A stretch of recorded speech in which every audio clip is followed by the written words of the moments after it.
Seu olhar sempre está muito longe, em um lugar que se chama solidão. Chego a pensar que você se esconde da minha paixão.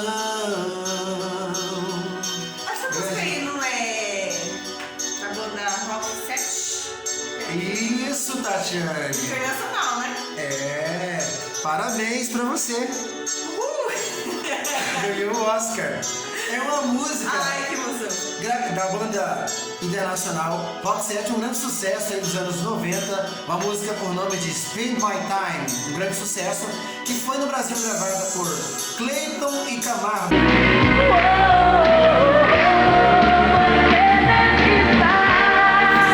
Sucesso no meio da música sertaneja.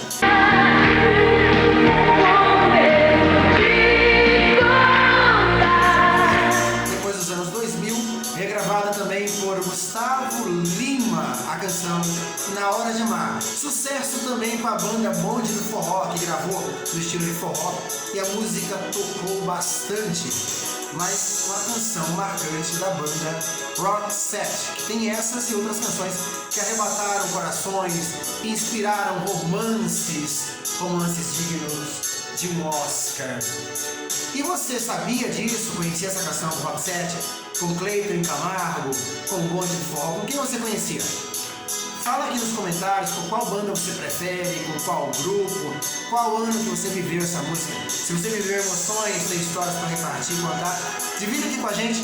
Vamos fazer parte dessa história desse canal que cresce, porque por aqui Estamos conectados? sempre nas boas músicas e nas boas histórias. Um abraço a todos.